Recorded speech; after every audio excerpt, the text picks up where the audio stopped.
I'm Maureen Bellatori, and this is Spilled Salt, a podcast on the thrills and spills from the food, beverage, and agriculture industries. Today's guest is Steve Turner. Steve is VP of Sales and Marketing at Turner Dairy Farms. He's also a fourth generation family member from Turner Dairy.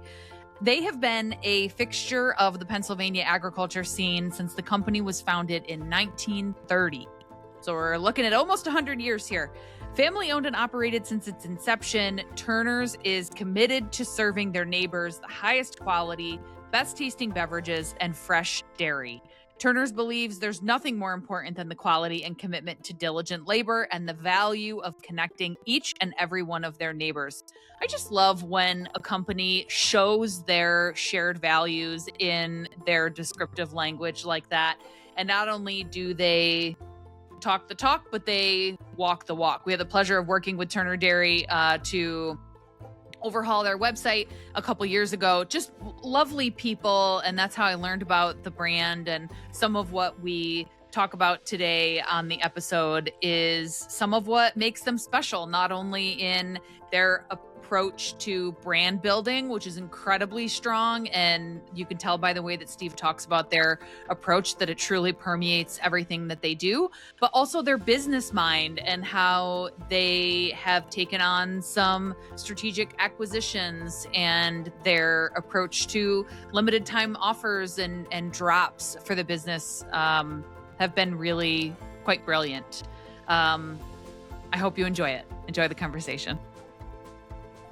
Hey there, Steve. How are you?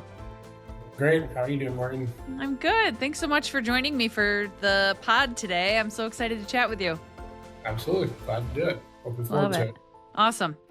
So you are fourth generation at Turner's, right? Yep. Yeah, my great-grandfather started the business in 1930. And have you always wanted to work on the farm?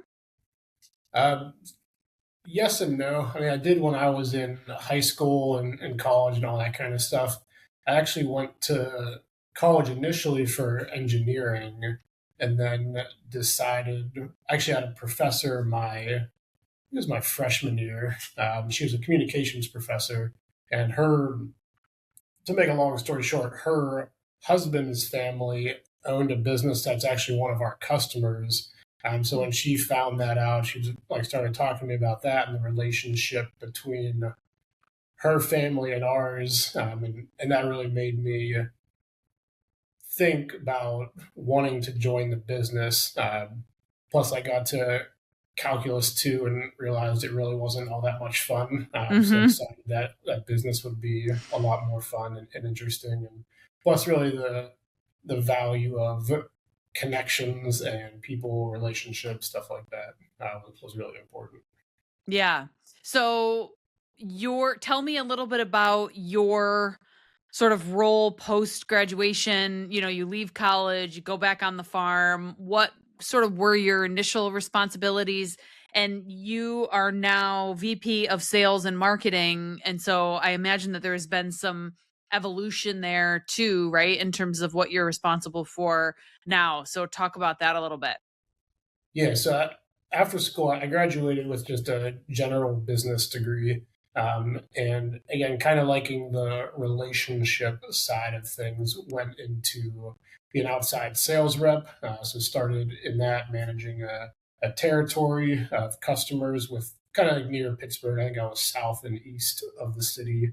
And then did that for 4 or 5 years and transitioned into a marketing role.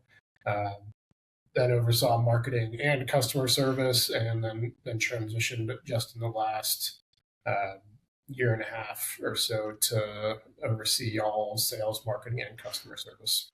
So there's so much value in those roles overlapping, and it in some cases is they're sort of right brain, left brain responsibilities in some ways, right? Whereas sales is very relationship driven and being outgoing and that sort of stuff, whereas marketing is more creative and that sort of thing. We see a lot with the companies that we work with that sometimes a challenge is sales and marketing not efficiently being able to sort of one hand talk to the other, right? So what does that look like for you, especially because you're not the only one doing sales, and so, how do you kind of wear both of those hats and collaborate with the teams so that everybody gets it? Yeah, so I'd say like one, like moving into marketing, I would say I was definitely in over my head for a little while with Mm, that kind of like differences. And like, I mean, what you hear like in college and stuff, what you hear about marketing is like it's not what it is in reality, from a design standpoint, but also from a strategy and higher level thinking as well. I think there's to some degree a misconception that it's like more or less social media. Like everybody thinks it's easy, and everybody thinks they yeah. can do it. Yeah. But I guess to more directly answer your question, it's I mean we certainly have those challenges as well. We're so we sell primarily B2B, and Yep. our marketing is primarily B2C. So Mhm. there is that disconnect. Marketing does definitely support sales with sales materials, in more kind of like indirect ways rather than driving more traditional leads, if that makes sense. Sure. Yep. Yeah, so do certainly work hand in hand, but also down pretty different paths as well. Mhm. Well, I'm sure you probably knew I was going to circle back to this. You just mentioned that when you started marketing, you felt like you were in over your head a little bit, and that there was this sort of, everybody thinks that it's simple and it's social media. Talk to me about that. Like what did a different frame of mind, what's how did you have to start thinking about it differently? How did you get up to speed on the strategy side of the house in particular? Yeah, so it's one, so we've always had like a very small marketing department. At that point, I was the only marketing person. Now there's our marketing manager and a social media person as well. Um, but so it was truthfully a lot of figuring it out on my own, um, and also going to I guess like seminars or different education pieces. So I'm not sure if you're familiar with St. Joe's University in Philadelphia, but they have a really great food marketing program. So Oh, I haven't gone through their formal program, but they have some more informal programs that I've done, as well as I think through Cornell I did like an online course for like marketing strategy as got well. it. So And a lot of figuring it out, as well as using some other resources. yeah, and so for other folks who are listening, who are trying to get an understanding, like what would you say? You mentioned a couple of specific courses that were beneficial for you, but if you had to advise somebody else who was about to follow the same path as you, what direction would you send them in? Like, do you think that the formal education was helpful, or is it more of a, you kind of just got to jump in and do it?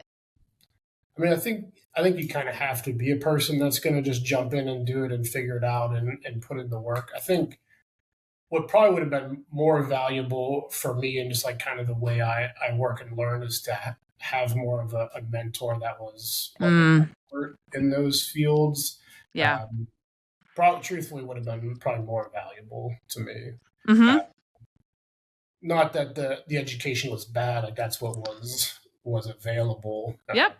kind of where I jumped in. But yeah, I think it's kind of both of those things. I think having a lot of grit is important and being Mhm. able to roll up your sleeves and get things done. Totally agree. I think it's an excellent life skill. I'm working on teaching that to my kids. Yeah.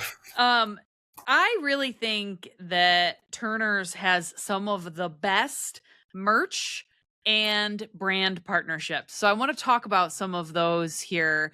I think also, speaking of creativity and the creativity that you guys bring to the table, I think that you do that incredibly well too. So talk to me a little bit about your philosophy on merch and brand partnerships. Yeah, so our merch started, I think, 20. 2019, 2020, somewhere in that ballpark. And we've always had, I guess, looking back, we have this, I guess, iconic orange Turner's T-shirt that you could only ever get like if you knew somebody, kind of thing. It was like you had to know somebody that worked here in order to get one, or you had to work here yourself. So we kind of, But it was like coveted, like it was something that everybody wanted. yeah, Cool. yeah, everybody wanted, like, and every time we did a social media giveaway for one, like, people go crazy over it. Why? So I'm part of it's just our brand. Like, people in Pittsburgh are kind of obsessed with Turners. I mean, it has like this, call it's like it has a negative connotation to it, but it has a little bit of like a cult following. Yeah. People in Pittsburgh live and die by our tea. Yeah. So now, granted, we've still never sold that T-shirt, but and we did some other partnerships as well, like some one-off kind of things, limited edition merch that I think also helped transition to being able to have kind of like everyday regular merch plus the other limited edition drops that we've done. Different artist series, partnered with local artists in the city, as well as just coming up with unique things ourselves.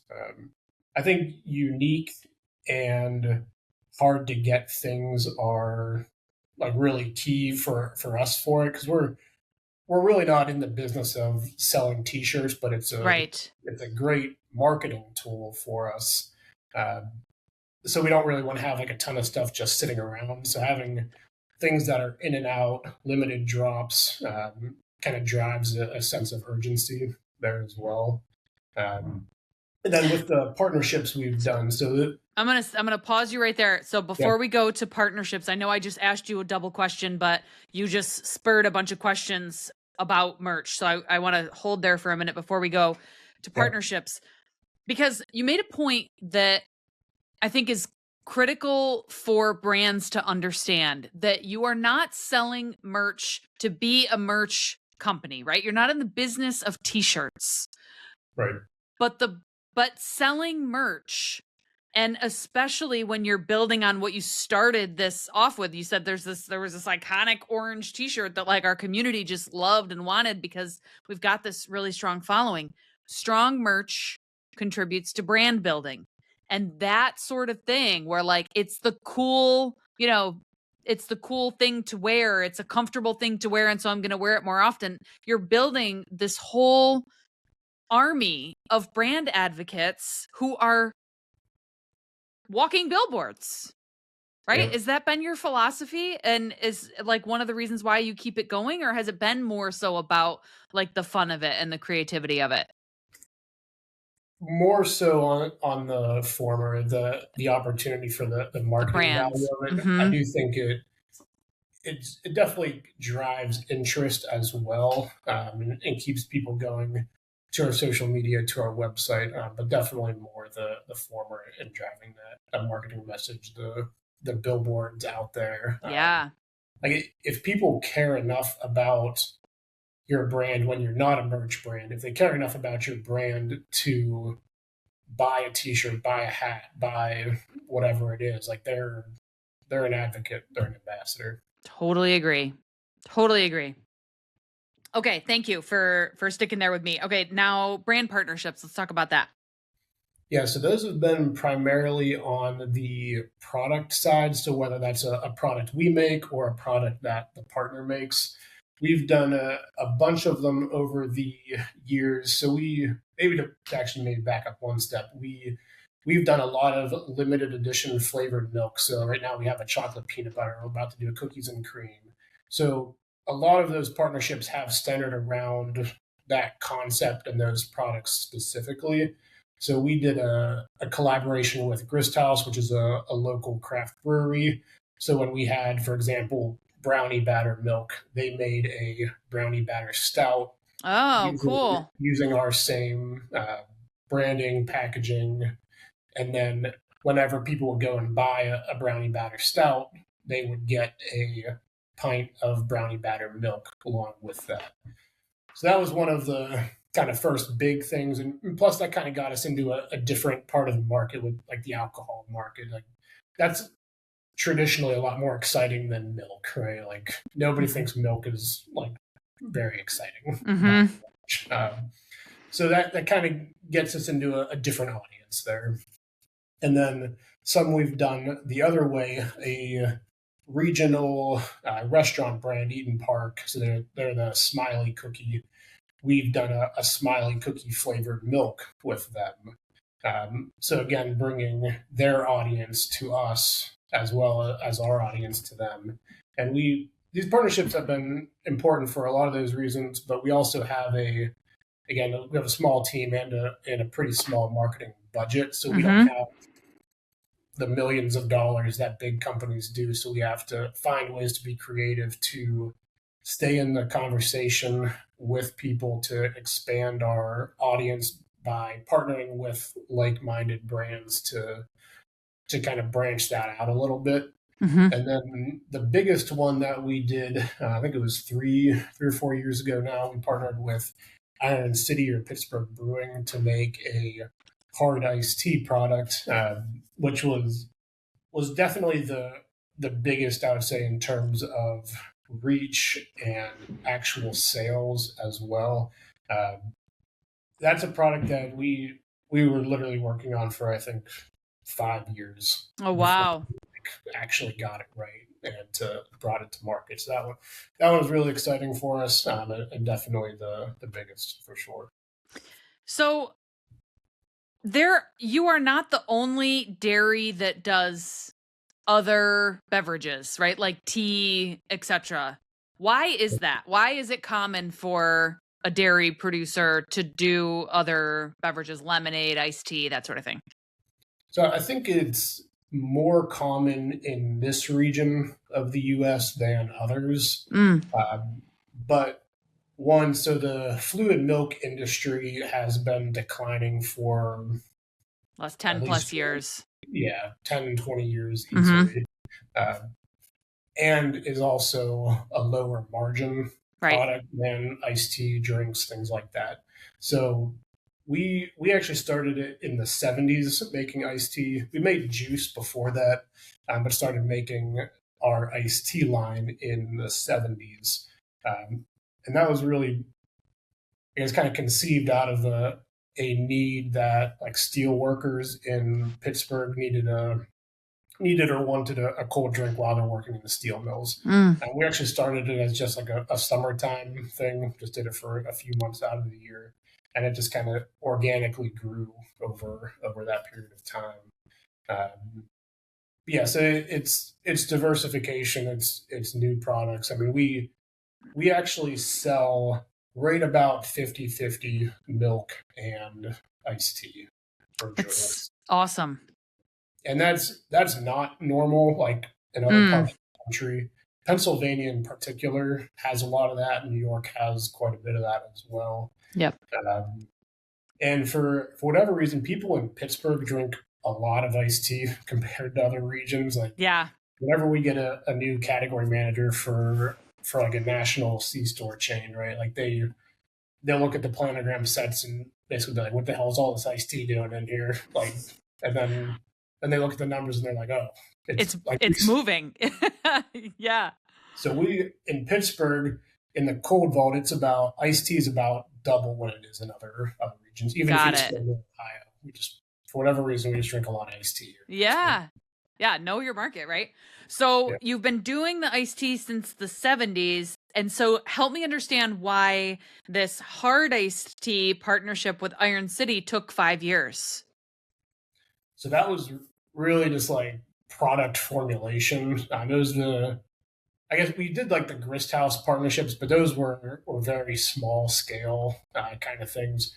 This we knew needed to be we needed to find the right partner, like kind of in that sweet spot. Like couldn't be a craft brewer because there's just no way they could keep up with the volume, and the AB InBev they'd never be interested in it. Not enough volume for them. So one finding the right partner. Iron City was in the process of actually building their own plant in Pittsburgh. at that time so it kind of fit a lot of those things, but actually formulating the product was a lot more difficult than we expected. We initially just started trying to mix our iced tea in with the beer, but you'd get like all the iced tea would fall out into the bottom, and you get like this like nasty brown sludgy stuff at the bottom. Yeah. A lot of like figuring out how to capture that flavor without the inconsistency in the product. So it took a lot longer than we expected. Yeah. But I've had a number of conversations with folks on this podcast about the idea of what you're talking about with what I call like a sweet spot partnership, right? That they couldn't be too small, but they couldn't be too big in order for you guys to be aligned with sort of a mutual need, right? For what made sense for both of you. Absolutely. Yeah. They're also a big Pittsburgh brand as well. I think they've been around since the 1860s, something to that effect. So it also made a lot of sense from a brand perspective as well as the scale perspective as well. Yeah, that makes sense. Before we move on from merch, talk to us about the mini crates. That you talk about those. I wish I had props with me. I could show us. Yeah. So that was also a really fun one. So we have this, our cartons of iced tea are squares naturally, right? And then we also have a quart of iced tea that is also a short, like it's like a mini gallon essentially. So those don't fit in cup holders in your cars. So, and especially the carton, like it's open top, like it can wobble around, spill all the time. So this is going back, I actually don't even know how many years. We, again, trying to find that sweet spot and like the right, like getting an injection mold made is very cost prohibitive for something of this scale. I think at that point, 3D printing wasn't even a thing, really, especially at the consumer level. So it was put on the shelf for a long time. And then we actually had somebody who has a 3D printing business in Eastern PA reach out to us just randomly and say, hey, like I could 3D print these for you. But how did that, like, how did the 3D printing companies say I could make them? Like, you had already been talking about the idea of these little, and explain to people what they are. Do you want me to just get one real quick? Well, not everybody's going to watch. Some people only listen. Right. So, yeah. So so imagine like a cup holder, like a cup holder attachment, I guess, that you would stick down into your cup holder. It's got like that round base to fit down in there. And then from there, it goes up and makes a square milk crate, essentially. Perfect, yes. So you can put your carton of iced tea in it. So we, again, like something we'd thought about, but the little bit we looked into it, getting a mold made was just way too expensive for the amount we'd expected to sell. So we, again, didn't really think much about it. And then this guy reaches out to us. I think he had made something kind of similar for somebody else, like a cup holder, like 3D printed a cup holder in like a square shape. Okay. So he sent us a couple of those and reached out, and like, I mean, good for him on the cold call. He nailed it. Yeah. right in the wheelhouse. We were like, that looks great, but could you make it look like a milk crate on top? Yeah, got it. So it was a perfect storm of something that you had in your mind, and he reached out and said, hey, if you have any interest, I've made this thing, and you put 2 and 2 together. Yeah. And so then you start talking about it online, and a ton of people were super interested in it, right? Right. Yeah. So going back to like the unique, interesting, like things that people don't expect, limited.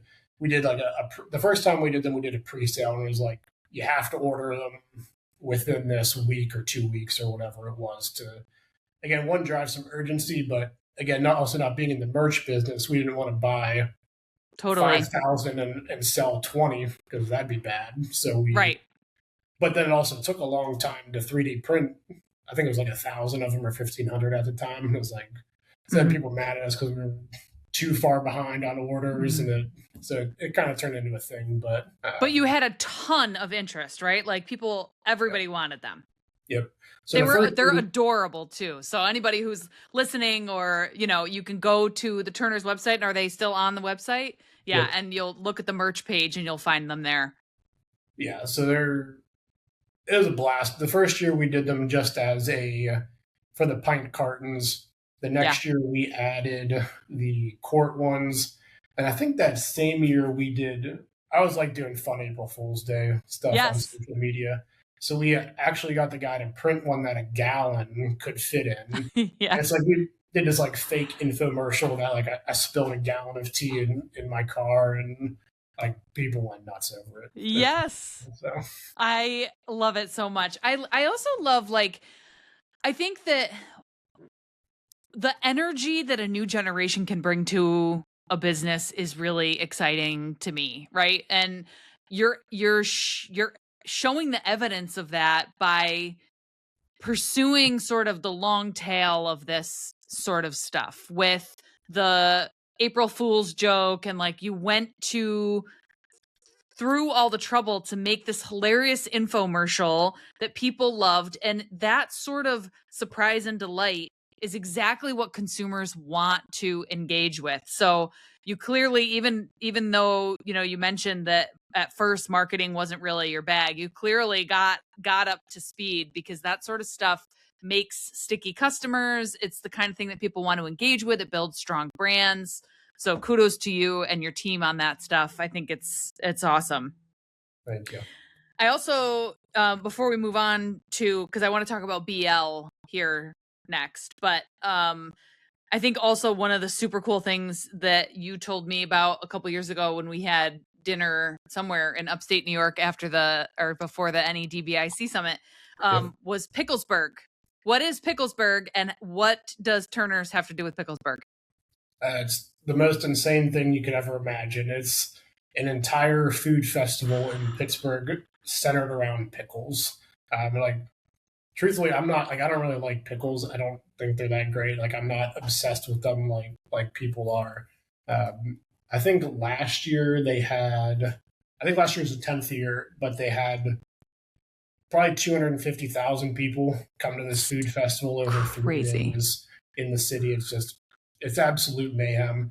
So we decided, I think this will be our 4th year, but we decided a few years ago that one, like it's kind of like become a pillar of Pittsburgh in the summer, something that we decided we needed to be a part of. So the first year we made pickled iced tea and sold that at Picklesburg again, just limited just for that. Not really knowing how much we would sell at it. That year we sold, I think, 10,000 pints of pickled iced tea in 3 days. Then we did a pickled lemonade. Just again trying to keep it fun, interesting. Yeah. And we could have gone and just had iced tea, and like it probably would have been okay. But having pickled iced tea, like that unique thing, was really cool. People loved it. That's awesome. And again, speaks to energy, innovation, right? Bringing that sort of thing to the table. So speaking of innovation, Turner's recently announced a new kind of partnership with BL brand sour cream, French onion dip, and horseradish. Was that an acquisition? Yeah. Okay, so talk about that. What made you want to do that? Talk about like the kind of traction that the brand had, but primarily like what made you want to bring them in as an acquisition? Yeah, so it's a Pittsburgh-based company. They were a 4th-generation family-owned business as well, and our partnership actually with them goes back 50-ish years to the 70s. They started in, I think it was the north side of Pittsburgh, and we're in kind of the East Hills, but we used to sell them milk and cream to make sour cream. Yeah. They used to make our sour cream, and then they got out of the manufacturing side of the business, I think 2010, give or take. And so we moved our sour cream into one of our facilities, and actually also started making the BL product as well. And they also had a beverage distribution business, so they would like buy and resell, distribute things like that. So they actually sold that business a year and a half, almost 2 years ago at this point. They sold the distribution side of the business Yeah. prior? Okay. And then we've talked to them a couple of times, and it didn't make sense previously, but this time we felt that we had some things in place that we could then move forward with it more operationally and from a customer standpoint. And since they had sold the distribution part of their business, it really didn't make sense to continue the sour cream portion. And it made a lot of sense for us. There are a lot of similarities. We were able to double the number of grocery stores that we're delivering to now, which was the brand on its own made a ton of sense. Mm-hmm. But getting our foot in the door at 70 more, 80 more grocery stores made a ton of sense. So, yeah, that's huge.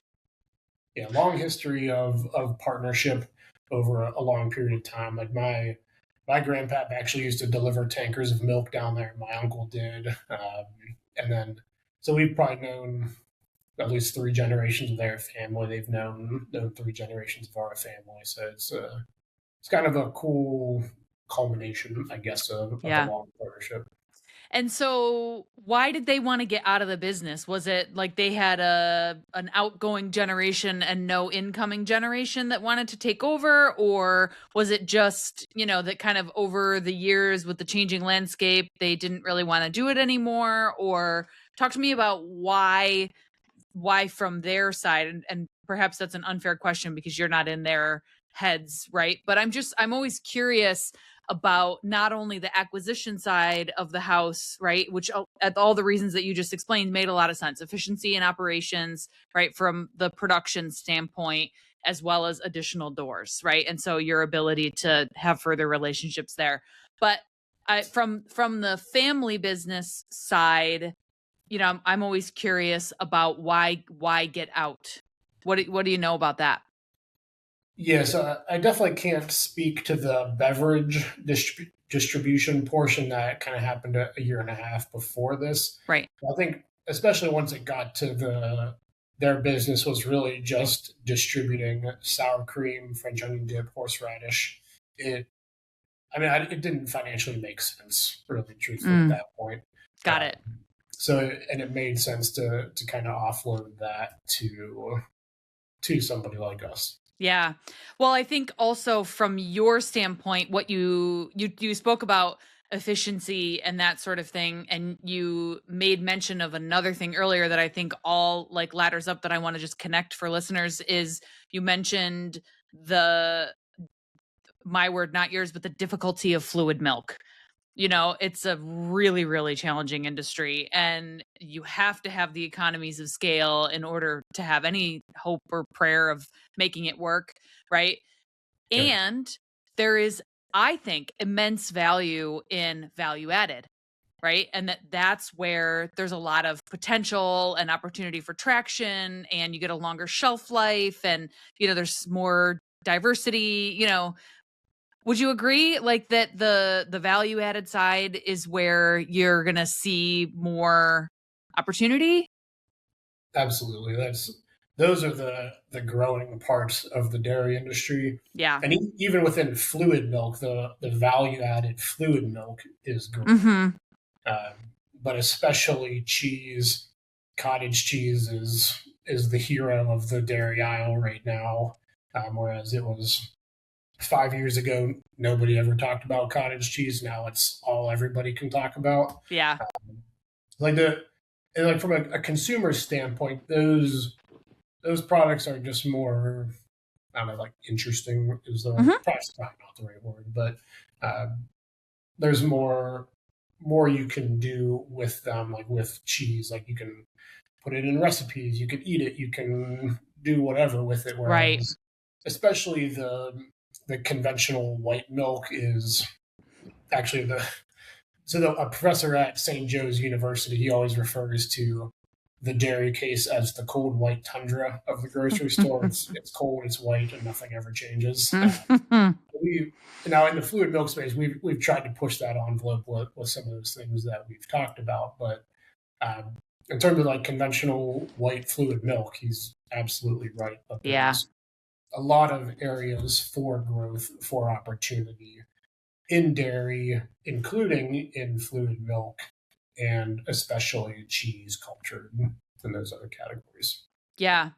You talked about pushing the envelope, and I know that you do a lot of LTOs, and you talked about like drops on the merch side, but really you kind of merch. Yeah, you do drops on the merch side, but you also have sort of a similar philosophy on the milk side with, like you mentioned, you have a chocolate peanut butter now, you're doing cookies and cream next.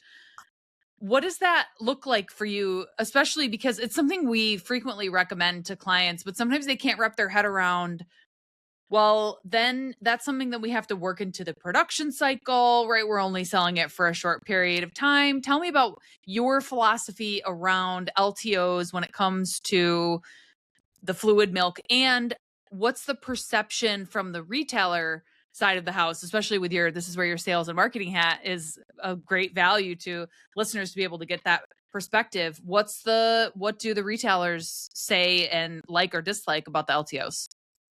So from a production standpoint, I mean, all those people are right. There's a lot of challenges to it. One, like predicting how much you're going to sell, Right. how much raw materials you need, the effort that goes into developing flavors, developing packaging. 100% all of that exists. Yep.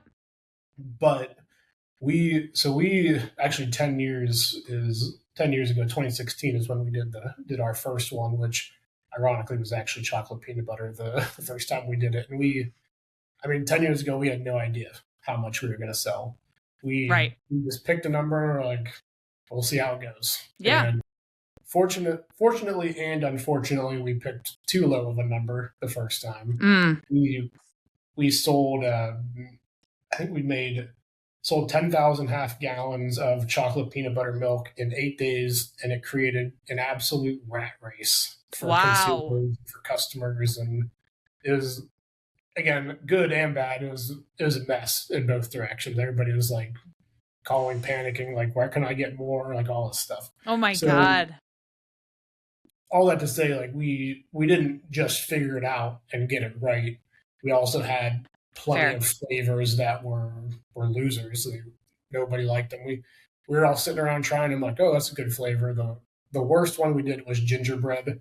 We all liked it. We all thought it tasted good, but apparently nobody else did. The consumer was not here for it. I think that's the other thing about like something like that, when you're going to do specifically a limited run, limited production or creation of anything, is that you really are taking a chance, and you have to be comfortable with acceptance and rejection, and be able to listen.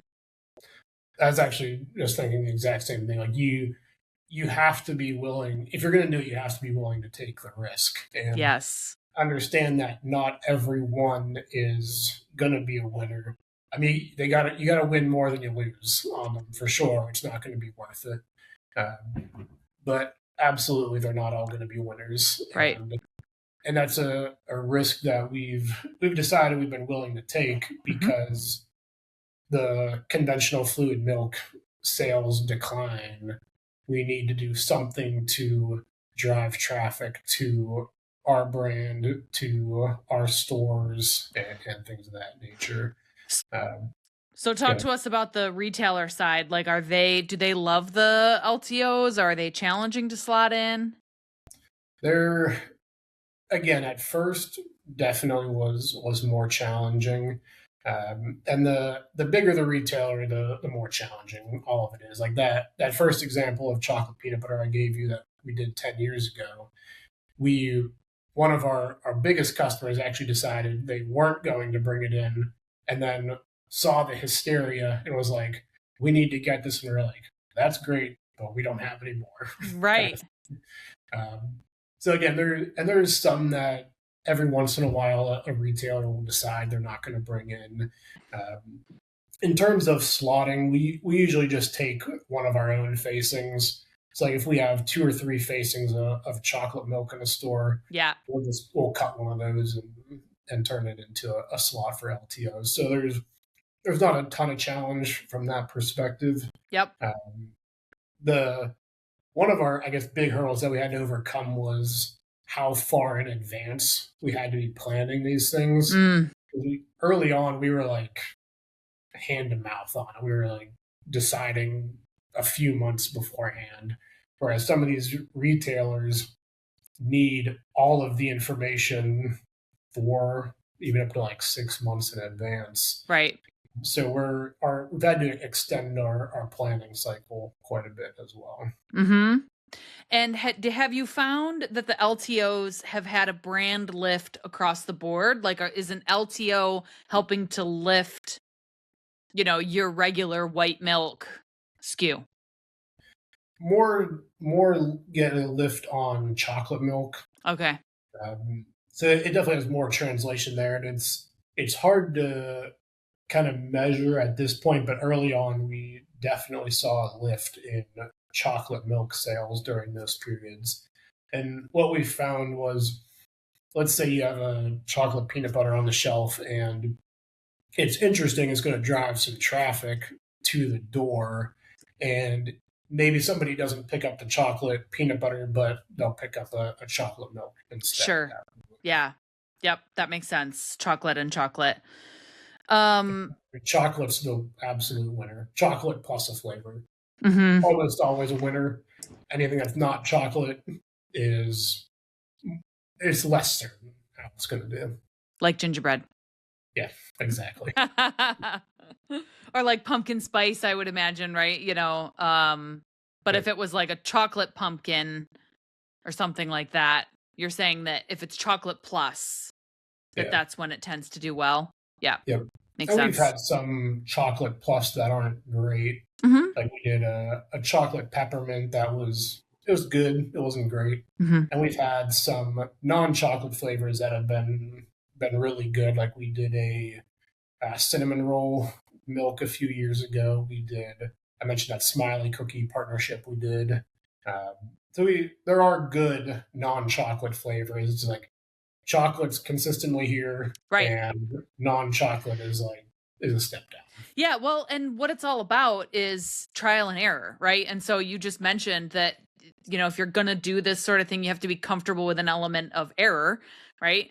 As well as success. And the best thing that you can do with LTOs and with really anything that you're going to trial, whether that's a new product and a new SKU that you're, pushing out into a retail store, or a new marketing message or, marketing channel or something like that, you have to be able to go into it in a way that you determine sort of out of the gate, what does success look like and what can I learn from this, and evaluating the data, so from your experience with LTOs that you can be pretty confident that a chocolate plus is going to move, and it's a little bit more of a chance if you're doing something that is not in that vein. And so it just shows the value and importance of evaluation after the fact, just as much as it does, the opportunity of taking that risk.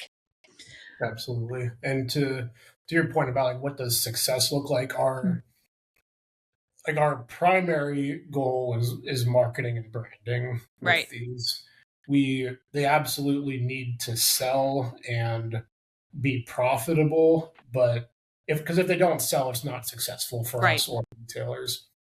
But the primary objective was definitely marketing and branding. Mm-hmm. For sure. Mm-hmm. I love it. Brilliant. For a non-marketer, especially. I'm giving heavy air quotes. You're right. Good point. It's a team effort, I'm sure. So last question for you. I always like to get into a little bit of the what's next. So when you think about all of your product lines, where do you see the most growth in the next 3 to 5 years? Or what do you think the future of the dairy industry holds? Like, just give us a little bit of insight into what might be next, either for Turner's directly or some thoughts on the industry. Yeah, so those are definitely big questions we're wrestling with and trying to figure out as well, because the fluid milk industry just continues to consolidate, both in terms of like supply as well as sales. Mm-hmm. So we're very much actively trying to figure out what that looks like. As I mentioned, culture, we make cottage cheese, we've seen huge increases in that in the last few years. So that's definitely an area we're looking at, as well as value added milk, whether that's ESL or some other kind of technology. We're trying to figure that out. No easy answers, that's for sure, but we're definitely very actively trying to figure that out, because it's what worked for the last 96 years probably isn't going to get us 96 years from now. Mm-hmm. That's like, you just have to be willing to change, look at new things, do new things. So yeah, well, you've got the certainly the right philosophy and the right mindset to be successful for the next 90 plus years, with your philosophy on trial and error and diversification of your product line and that sort of thing. So I look forward to continuing to see Turner's success. Steve, thanks so much for joining me today. It was great to pull your story out a little bit and learn a little bit more about some of the behind the scenes actions. Thanks so much. Very much. I appreciate it. Appreciate you having me on. Thank you for listening to Spilled Salt. I'm your host, Maureen Ballatori. Spilled Salt is an Agency 29 production. Agency 29 is a brand building firm for food, beverage, and agriculture brands. Learn more at agency29.com. For more information about the podcast, visit spilledsaltpodcast.com. Use that website to send me questions or recommendations for future guests. I always love hearing from you. Spilled Salt is available anywhere you enjoy your podcasts. Please like and subscribe so you never miss an episode.